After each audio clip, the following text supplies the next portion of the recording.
우리가 지난주에 우리의 중보자가 되어주신, 다른 말로는 우리의 구속자가 되어주신 예수 그리스도에 대해서 함께 말씀을 살펴봤습니다. 우리의 중보자요, 우리의 구속자가 되기 위해서는 그 자격이 두 가지가 반드시 갖춰져야 된다고 했어요. 하나는 반드시 참 하나님이셔야 되고, 또 그리고 반드시 참 사람이셔야 된다, 이렇게 말씀을 드렸습니다. 그런데 그 조건에 맞는 존재가 세상에 어디 있어요? 그죠? 없어요. 그러니까 우리에겐 너무나 절망적일 뻔했는데, 그런데 참 하나님이신 예수님께서 인성을 취하셔서, 즉 사람됨을 취하셔서 이 땅에 오신 거예요. 오늘 우리가 함께 읽은 누가복음 1장 30절 이하의 말씀이 바로 그렇게 예수님께서 어떻게 사람됨을 취하셔서 이 땅에 오셨는지를 우리에게 가르쳐주고 계시죠. 우리 소유리 문답 22번 질문과 답은 바로 그 이야기를 하고 있습니다. 자, 제가 질문을 읽습니다. 그리스도께서는 하나님의 아들이심에도 어떻게 사람이 되셨습니까? 답을 여러분 읽습니다. 시작. 하나님의 아들이신 그리스도께서는 참 몸과 이성적 영혼을 취하심으로써 성령의 능력으로 동정녀 마리아에 대해서 잉태되시고 태어나셨으나 죄 없는 사람이 되셨습니다. 네, 오늘 그 누가복음 말씀을 그대로 이제 풀어놓은 말씀이죠. 자, 그런데 우리 소유리 문답의 이 질문과 답의 이 시작이 참 좋아요. 무엇으로부터 출발하고 있냐면 그리스도께서는 하나님의 아들이심에도 라고 질문을 던집니다. 지난번 수요 저녁 기도 때 함께 말씀을 잠깐 나눴는데요. 이 부분 정말 중요하기 때문에 한 번 더 합니다. 예수님께서는 원래부터 하나님이시라는 거예요. 원래부터 하나님의 아들이시다라고 하는 겁니다. 우리야, 이게 뭐 너무나 당연한 거 아니에요? 라고 이렇게 묻기 쉽지만 여러분 그렇지는 않습니다. 왜냐하면 예수님의 이 지상 생애를 마주한 사람들이 제일 납득하기 힘들었던 게 뭘 것 같아요? 우리 눈앞에 다니는 저 예수라는 분이 진짜 하나님이시냐? 그게 제일 문제 중에 문제입니다. 유대인들에게 시험거리가 되는 거예요. 사람이라고 하는 것은 뭐 의심할 여지가 없는 것 같아요. 왜냐하면 우리들하고 똑같으니까 먹고 자고 볼일을 보고 그랬단 말이에요. 그런데 저분이 하나님이신가? 이게 믿기 어려운 그런 내용인 겁니다. 주님의 제자들은 예수님이 하나님이심을, 하나님의 아들이심을 믿고 따른 사람들이었습니다. 예수님, 이 베드로의 유명한 신앙 고백이 있죠. 주는 그리스도시요 살아계신 하나님의 아들이시니이다. 예수님을 하나님의 아들이라, 예수님을 하나님이시라 고백하는 거예요. 나중에 예수님의 부활을 목격한 제자 도마의 유명한 고백도 잘 알고 있습니다. 처음에는 예수님께서 부활하셨다는 그 소식을 듣고 믿지 못하다가 직접 부활하신 주님을 보고 만지고 하면서 고백하는 바가 뭐였어요? 나의 주님이시요 나의 하나님이시니이다. 그러니까 우리 기독교는 예수님이 원래부터 하나님이시다, 원래부터 참 하나님이셨다라고 고백하고 그렇게 전도하고 다닌 사람들입니다. 그런데 그에 반해서 많은 유대인들은 그 사실을 거절하는 거예요. 거절하는 거죠. 예수님께서 하나님을 향해서 나와 아버지는 하나이니라 라고 하실 때 어떻게 해요? 예수님을 돌로 쳐 죽이려고 해요. 신성모독이라고 하는 거예요. 예수님께서 유대 지도자들에 의해서, 제사장들에 의해 사형 선고를 받을 때 그 제목이 뭐예요? 네가 찬송받으실 자의 아들 그리스도냐라고 물을 때 예수님이 내가 그니라 그래요. 내가 그니라. 정말 사실대로 진리를 말씀하셨는데, 근데 돌아온 건 뭐예요? 신성모독이다. 그래서 사형 언도를 받아서 십자가에 죽이는 거죠. 그들은 예수님이 참 하나님이시라는 사실을 안 믿은 겁니다. 그래서 이후에 교회 시대에 있어서도 바로 이 지점이 대립점이 되는 거예요. 제자들은 예수님이 참 하나님이시라고, 하나님의 아들이시라고 전도하고 다니고, 유대인들은 어때요? 예수님 보고 나사렛 출신의 이단 괴수라고 하고 반대하고 다녔던 거예요. 첨예한 이 갈림길이 여기에서 있게 된 거죠. 이러한 상황 속에서 예수님을 하나님의 아들이라, 하나님이라 믿는 저와 여러분은요, 진짜 복받은 거예요. 복받은 거예요. 이거는요, 사람의 지혜에서 나온 게 아니에요. 우리가 새벽 기도회 때 계속 나누고 있는데, 말의 지혜에서 나온 게 아니에요. 사람의 지혜에서 나온 게 아니에요. 하나님께서 알려주신 거예요. 성령의 역사라는 거예요. 예수님께서 주는 그리스도시요 살아계신 하나님의 아들이시니이다 고백하는 베드로에게 뭐라고 말씀해요? 마태복음 16장 17절에 예수께서 대답하여 이르시되 바요나 시몬아 내가 복이 있도다. 이를 너에게 알게 하니는 혈육이 아니요 하늘에 계신 내 아버지시니라. 하나님이 알려주셔서 베드로가 알게 되었고 고백할 수 있게 됐다는 거죠. 그러므로 우리가 이런 고백을 하고 있다는 건 정말 하나님 아버지의 놀라운 역사와 기적을 체험하고 있다는 걸 우리는 분명히 알아야 됩니다. 예수님을 하나님의 아들이라고 믿고 있는 건요, 이건 하나님이 우리 인생 가운데 이루신 기적 중에 기적이에요. 안 믿는 사람들이 정말 얼마나 많아요. 근데 우리는 믿고 있단 말이죠. 여러분 그래서 우리가 참 하나님의 놀라운 기적을 체험했다. 하나님의 놀라운 역사가 우리 속에서 일어났다라고 하는 것을 여러분이 꼭 기억하실 수 있으면 좋겠습니다. 그럼 목사님 아직도 뭐 좀 긴가민가한 사람이 있을 수도 있을 텐데 좀 더 믿을 수 있도록 증거를 좀 더 제시해 주실 수 있나요? 이렇게 물어볼 수도 있겠어요. 여기 모여 있는 분들은 다 하나같이 믿는 분들이지만 또 혹시 영상을 통해서 보고 계시는 분들은 아니 진짜 예수님 하나님 맞아? 라고 좀 긴가민가할 수 있다는 거죠. 그래서 거기에 대한 증거를 몇 가지로 더 간단하게 봅시다. 첫 번째, 예수님이 하나님이시라고 하는 것은 예수님이 행하신 그 기적을 통해서 우리가 알 수가 있습니다. 예를 들면 말씀만으로 바람과 파도를 잔잔하게 하시고 떡 5개와 물고기 2마리로 5,000명을 먹이시고 그리고 죽은 지 4일이나 지난 나사로를 다시 살리세요. 그러니까 이런 기적들을 볼 때에 우리는 예수님이 정말 하나님의 아들이구나. 세상에 누가 그런 일들을 행할 수 있겠냐 말하는 거죠. 예수님이 하나님이니까 가능한 일들입니다. 그죠? 자, 두 번째, 예수님이 하나님이라고 하는 그 증거는 그 기적과 함께 주시는 예수님 자신의 설명이 있어요. 자, 예를 들면 예수님께서 중풍병자를 고쳐주신 그 사건 속에서 중풍병자를 예수님 앞에 데리고 왔을 때에 예수님이 그 중풍병자에게 먼저 뭐라고 말씀하시냐면 작은 자야 안심하라 내 죄사함을 받았느니라 이렇게 말씀하세요. 그러니까 사람들이요 신성모독이네 이렇게 얘기를 합니다. 이렇게 속으로 생각하는 거예요. 아니 하나님 외에 누가 죄를 사할 수 있느냐 이렇게 얘기하는 거예요. 이 생각 자체는 맞는데 예수님이 하나님이라고는 믿지 않는 거예요. 그러니까 신성모독이다 그런 거죠. 그러니까 예수님이 그들의 생각을 아시고 자신에게 죄사하는 권세가 있음을 선포하시면서 말씀하시면서 그 다음에 하신 게 뭐냐면 그 중풍병자를 고쳐주세요. 그 중풍병자가 일어나 버려요. 그러니까 예수님은 죄사할 수 있는 권능이 있는 분임을 증명하신 거라 하는 거죠. 그런 걸 보면 예수님은 예수님 말씀처럼 정말 하나님이 맞구나. 기적 자체는 엄밀하게 말하면 증명이 될 수는 없습니다.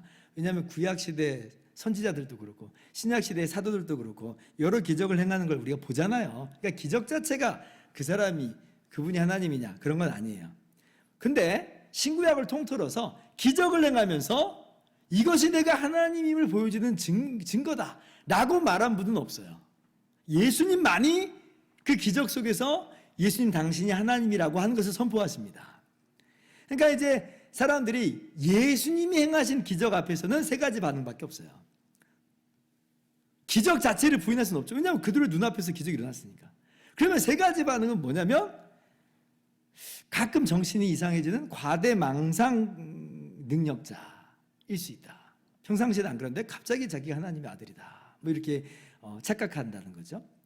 두 번째, 그거 아니면 사탄의 힘으로 지금 사람들을 유혹한다. 유대인들이 그렇게 생각을 했습니다. 그죠? 사단의 힘으로 했다. 근데 주님은 그 반대하시죠? 사단이 스스로 분쟁하면 그 집은 망한다고 그랬어요. 그러니까 그렇지 않다라고 말씀하시죠. 자, 세 번째, 아니면 진짜 능력을 행하시는 바 참 하나님이시다. 이 셋 중에 하나인 거죠. 여러분의 눈앞에서 실제 그런 일이 있다고 해도 우리가 그렇게 생각하겠잖아요. 여기 달리 선택할 길은 없는 겁니다. 만약 예수님이 기적만 행하시고 이런 말씀 안 하셨으면 그냥 그런가 보다 하고 넘어갈 수 있는데 근데 내가 죄를 사할 수 있는 권능자다 하나님이다 라고 하시는 이상 우리는 판단을 유보할 수 없습니다. 예수님에 대해서는 판단을 내려야 돼요. 이게 C.S. 루이스의 논증이었어요. 셋 중에 하나 선택하라는 거예요. 그런데 예수님의 말씀과 예수님의 기적과 예수님의 모든 인격과 인품과 성품을 볼 때에 예수님은 과대망상 환자도 아니고 사단의 힘을 빌어서 유혹하는 자도 아니고 진짜 참 하나님이 맞다라고 지금 논증하고 있는 거예요.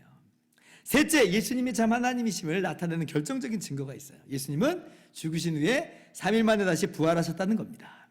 이 부활이 없었다면 예수님도 그냥 죽음으로 끝나버렸다면 어쩌면 제자들도 예수님이 하나님의 아들이십니다라고 해놓고 그냥 죽음으로 끝나면 아닐 수도 있지라고 혹시 그랬을 수도 있어요. 그죠? 그러나 주님의 부활을 보았을 때 그리고 주님의 승천을 보았을 때 영원히 죽지 않는 그 모습을 보았을 때 도마와 같이 고백을 하는 거예요. 나의 주시요 나의 하나님이십니다. 사도 바울도 똑같이 이야기합니다. 로마서 1장 4절 같이 읽어볼까요? 시작. 성결의 영으로는 죽은 자들 가운데서 부활하사 능력으로 하나님의 아들로 선포되셨으니 곧 우리 주 예수 그리스도시니라. 자, 예수님의 부활은 예수님이 하나님이심을 참으로 증명하는 것이다 라고 하는 거예요. 세상에 누가 죽었다가 부활한 존재가 있냐는 거예요. 누가 죽지 않고 승천하여서 영원히 살아계신 자가 있느냐는 거예요. 오직 예수님만이 그렇습니다. 그걸 보면 예수님은 분명히 하나님이시에요. 하나님의 아들이세요. 신약 성경은요, 바로 이렇게 주님의 부활을 목격하면서 예수님이 분명히 하나님이심을 알게 된 사도들이 우리에게 증언하는 내용을 담아내고 있는 거예요. 야야야, 정말 예수님 하나님 맞아. 예수님이 행하신 기적 봐봐. 예수님의 말씀 봐봐. 그리고 우리는 아무것도 안 했는데 예수님 3일 만에 다시 살아나셨어. 또 승천하셨어. 믿어야 돼. 그래서 예수님이 하나님이심을, 예수님이 하나님의 아들이심을 흔들림 없이 믿으시길 바라고, 긴가민가 하시는 분들도 예수님이 정말 참 하나님의 아들이시구나 라고 하는 걸 분명하게 확신하며 깨닫는 그런 은혜와 역사가 있기를 바랍니다. 자, 그 참 하나님이 오늘 말씀 보니까, 누가복음 말씀 보니까 사람됨을 취하셔서, 우리의 인생을 취하셔서 우리와 똑같은 사람으로 이 땅에 오셨다는 거예요. 진짜 기가 막힌 은혜죠. 하나님께서 사람이 되어 오셨다. 우리 자신이 사람이니까 사람에 대한 자부심이 좀 있어요. 그런데 이렇게 한번 예를 들어보세요. 여러분 자신이 저 똥통에, 죄송해요. 똥통에 기어다니는, 옛날에 있잖아요, 뒷간에 기어다니는 그 구더기가 된다고 생각해보세요. 저 쓰레기 더미에서 기어다니는 구더기가 된다고 생각을 해보세요. 그 자체만으로 정말 너무 끔찍하지 않아요? 너무 살 떨릴 거예요. 근데 게다가 그 구더기들 속에서 무기력하게 온갖 조롱과 모욕과 폭력을 당하고 마침내는 잡아먹힌다고 한번 생각을 해보세요. 사람인데 잡아먹혀, 구더기가 돼서 잡아먹혀. 상상도 못할 일이잖아요, 그죠? 끔찍해요. 그런데 하나님이신 예수님께서 사람이 되어 오셨다는 건 그 이상이라고 하는 거예요. 왜냐하면 사람이 구더기가 되는 것보다 창조주가 피조물이 되는 그 격차가 훨씬 더 커요. 그죠?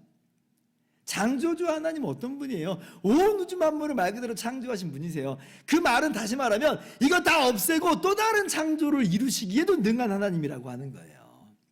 그런데 그 하나님이 사람이 되셔서 피조물이 되어 오신다는 것, 그 자체가 엄청난 모욕이죠. 사실은 하나님에 대해서 엄청난 낮추심이에요. 굉장한 수치를 예수님이 무릅쓰고 사람이 되신 것이다 라고 하는 거예요. 근데 왜 그렇게 하셨어요? 왜 그렇게 이 땅에 우리 인성을 취하셔서 사람으로 오셨어요? 우리의 중보자가 되기 위해서. 지난주에 말씀드렸잖아요. 참 하나님이신 것뿐 아니라 참 사람이셔야만 하니까 우리의 중보자가 되시기 위해서, 그렇게 우리의 구속자가 되시기 위해서, 우리를 구원하시기 위해서 그렇게 하셨다는 거예요. 그러면 예수님께서 어떠한 방식으로 우리와 똑같은 사람이 되셨는가라고 할 때, 오늘 누가복음 1장 말씀 보니까 동정녀 마리아에게서 잉태되심으로 우리와 똑같은 사람이 되심을 우리가 알 수가 있습니다. 누가복음 1장 31절, 보라 내가 잉태하여 아들을 낳으리니 그 이름을 예수라 하라. 천사가 마리아에게 이야기하는 거예요. 마리아가 지금 잉태할 거라는 거예요. 그리고 그렇게 태어나는 그분이 바로 하나님이신 그분, 예수님이라는 거죠. 근데 똑같이 우리와 똑같은 사람됨을 취하셔서 사람이 되어 오시는 것이다 라고 하는 거예요. 여러분, 우리가 수정란으로 어머니의 자궁에 착상되고 어머니와 한 몸이 연결되어 가지고 그렇게 10달 동안 어머니의 자궁 안에서 어머니의 피를 통해서 산소와 양분과 면역체를 공급받으며 잉태된 것처럼, 바로 우리가 그렇게 태어나는 것처럼 예수님도 똑같이 그렇게 잉태되셨다는 거죠. 이 어머니 뱃속에 있는 시간은 정말 참 신비한 시간입니다. 어머니와 구별되는 그런 존재이면서도 어머니와 하나인 존재가 이 태아예요. 그런데 예수님이 그 과정을 우리와 똑같이 지니셨다. 신비죠.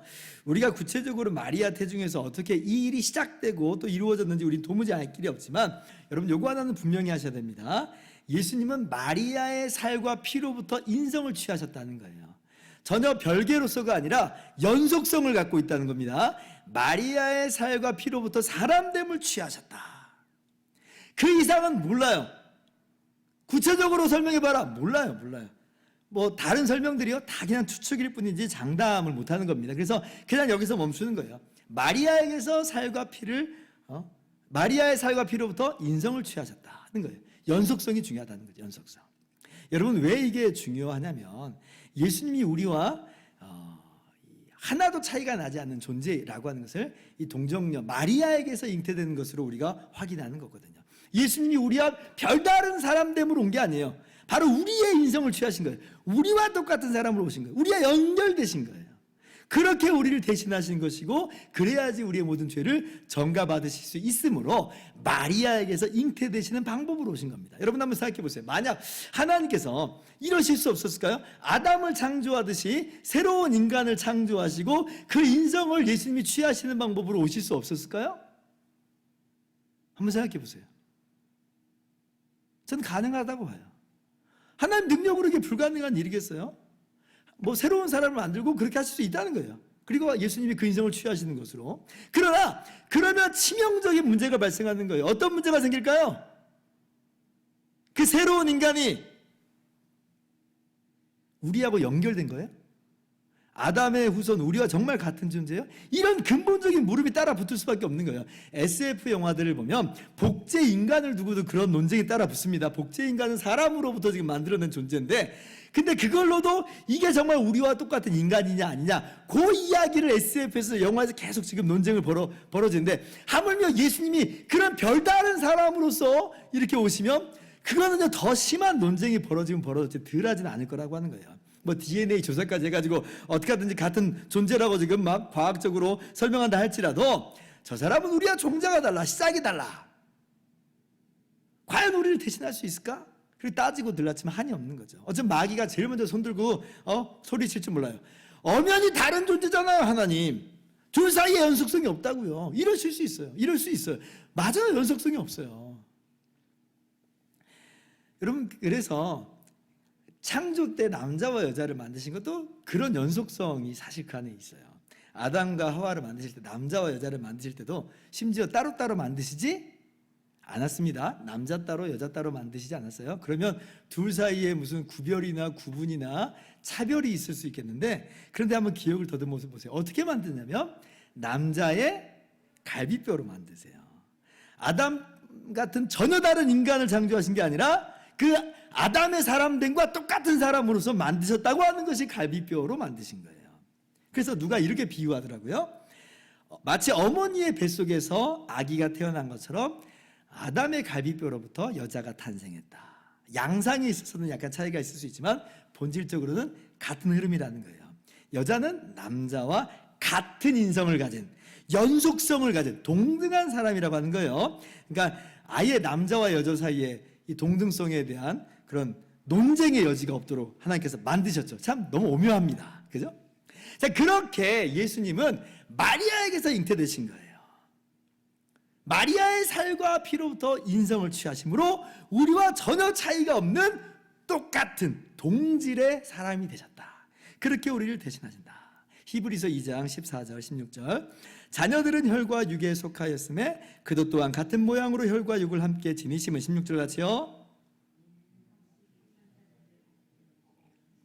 오직 아브라함의 자손을 붙들어 주려 하심이라. 네, 예수님께서 우리와 정말로 똑같은 분이라는 것이죠. 우리에게 인간의 영혼과 인간의 육신이 있는 것처럼 예수님도 인간의 영혼과 인간의 육신을 가진 우리와 똑같은 사람이 되어 오신 것이라고 하는 것입니다. 예수님께서 단지 사람처럼 보인 것처럼 이렇게 설명하는 이런 이단들이 있었어요. 가연설이라고 해요. 근데 신약 성경에서 분명히 그걸 거절하죠. 예수는 사람으로 오셨다는 거예요. 만약에 가연설처럼 이야기하는 그 사람들이 적그리스도다. 적그리스도다. 예수님은 분명히 동정녀 마리아에게서 태어나신 사람이라는 겁니다. 우리와 똑같은 사람이라는 거예요. 심지어 예수님이 인간의 몸뚱아리만 취하신 것도 아니에요. 그건 사람이 아니잖아요. 예전에 우리가 사도신경과 또 니케아 신조, 칼케돈 신조 배울 때 여러분 기억나실 거예요. 아폴리나리우스라고 하는 이단이 그런 주장을 했죠. 예수님의 영혼은 하나님이고 몸뚱아리가 사람이다. 그렇게 주장을 했는데 이단으로 정죄가 됩니다. 그렇지 않다는 거예요. 예수님은 하나님이시면서 인간의 영혼과 인간의 몸을 가진 사람으로 오신 거예요. 우리가 똑같아요. 완전 차이가 없어요. 마태복음 26장 38절 보면 이에 말씀하시되 내 마음이 매우 고민하여 죽게 되었으니 너희는 여기 머물러 나와 함께 깨어있으라 하시고, 예수님께서 잡히시기 전날 겟세마네에서 하신 말씀입니다. 근데 보세요. 예수님의 마음이 매우 괴로워 죽을 지경이라는 거예요. 어떻게 그래요? 하나님이신데. 이게 무슨 얘기예요? 예수님의 마음이 우리와 똑같다는 거죠. 예수님의 영혼과 육신에 있어서 우리와 하등 차이가 없다. 인간의 연약한 마음, 인간의 영혼 동일하게 가지셨다는 것을 잘 보여주는 본문입니다. 여러분, 예수님께서 이렇게 참 사람이셔야 하는 것 정말 굉장히 중요하다고 말씀드렸어요. 지난주에 중보자의 자격으로 필수적이다. 그래서 이거 대충 어물쩍 넘어가면 안 됩니다. 뭐 사람이겠어. 이렇게 넘어가면 그게 이단되는 거예요. 여러분, 예수님은 참 하나님이신 것만큼 예수님이 참 사람이시는 것을 너무나 중요하다는 거죠. 자, 그런데 예수님이 우리와 똑같은 참 사람이라고 하는 것에 있어서 그건 분명한데, 근데 우리와 다른 점이 하나 있다는 것도 우리가 좀 알아야 돼요. 이것도 분명히 우리가 좀 알아야죠. 그게 뭐냐면 인성 자체가 다르다는 건 아니에요. 인성은 똑같은데 뭐가 달라요? 예수님은 죄가 없다는 거죠. 죄가 없어요. 왜냐하면 죄가 없는 흠없는 존재로 오셔야 다른 사람의 죄를 전가받을 수 있잖아요. 그렇지 않고 예수님이 죄 있는 존재로 와버리면 어떻게 다른 사람의 죄를 대신 짊어질 수 있겠어요? 불가능하게 되니까. 그래서 예수님은 우리가 똑같은 사람으로 오시되 그런데 죄는 없는 존재로 오셔야 돼요. 근데 그렇게 오시기 위해서 사용하신 방법이 뭐예요? 마리아에게서 잉태되시긴 했는데 그 마리아가 어떤 마리아예요?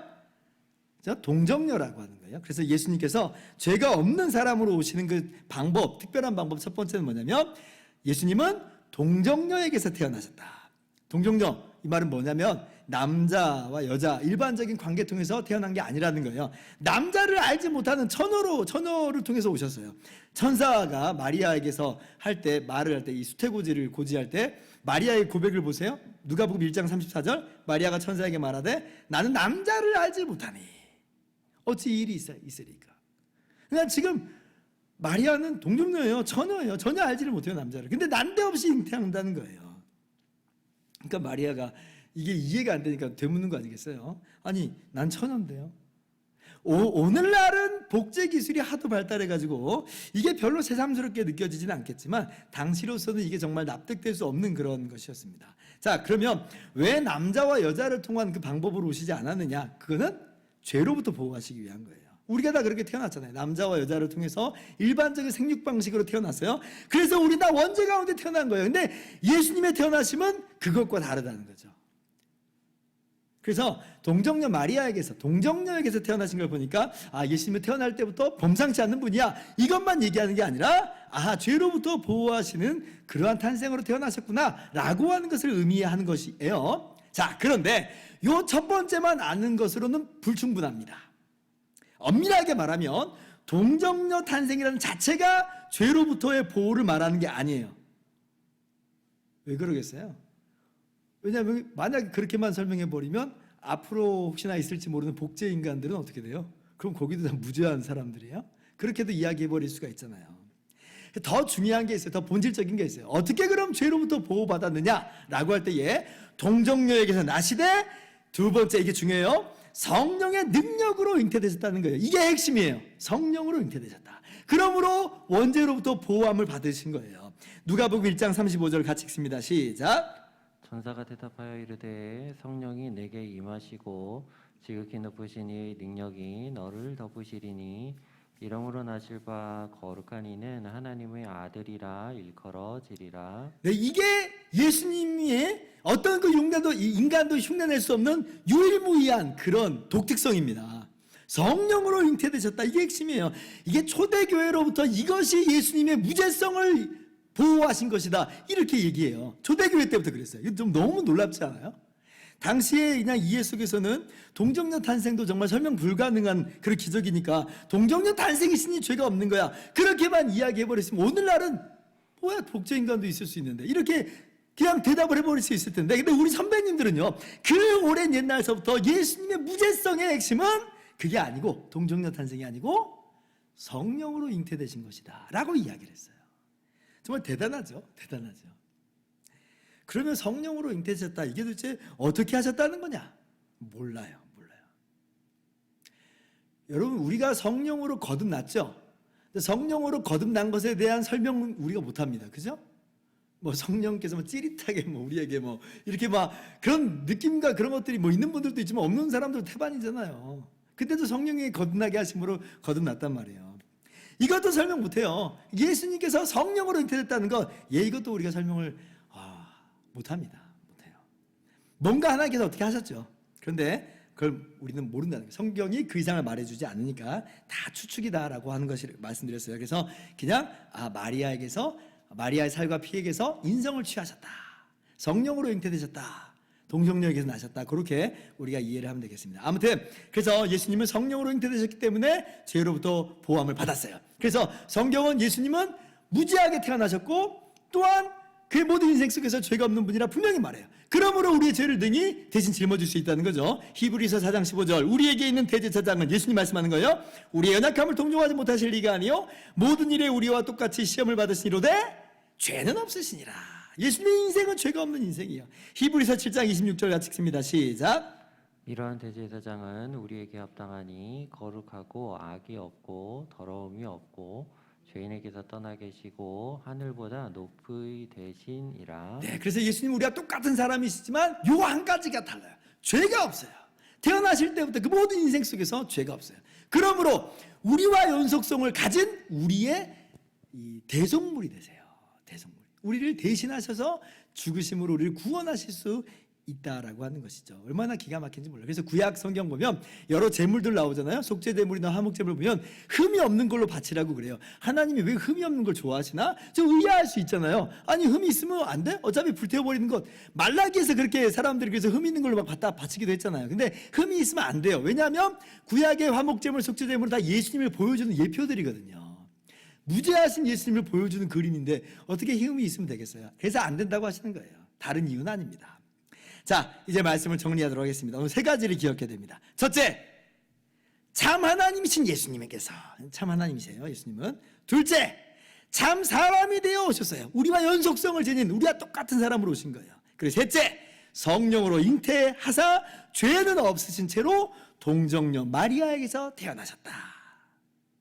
이것이 오늘 우리가 말씀 속에서 발견하는 세 가지 진리라 하는 거죠. 그렇게 예수님이 이 땅 가운데 오신 것입니다. 우리가 어머니 뱃속에서 시절을 보냈듯이 예수님도 그렇게 하셨고 우리가 응애응애했던 그 어린 시절을 보내듯이 예수님도 그렇게 무기력한 존재로 그렇게 이 땅에 오셨어요. 기가 막히죠. 온 우주 만물을 창조하신 능력의 하나님, 영광의 하나님께서 이렇게 낮고 천한 자리로 오시다니, 그리고 마침내 십자가에 죽기까지 하시다니. 왜 그러세요? 왜? 그렇게 우리 사랑하신 거예요. 우리를 사랑하셔서 우리의 중보자가 되기 위해서 그렇게 우리를 구원하시려고 너무나 감사할 따름이죠. 그러므로 사람이 되어 오신 예수님 바라보면서 우리가 받은 은혜와 사랑이 얼마나 크고 놀라운지를, 최고의 선물을 받았다. 그 어떤 것과도 비교할 수 없는 최고의 선물을 받았다라고 하는 것을 여러분 기억하시면서 우리의 인생 속에서 집채만한 아파트가 없고 뭐 의리의리하고 삐까번쩍한 자동차 없을지라도 최고의 선물을 받았다라고 하는 것을 기억하면서 감사하고 찬양하는 저와 여러분 되기를 주님의 이름으로 축원합니다.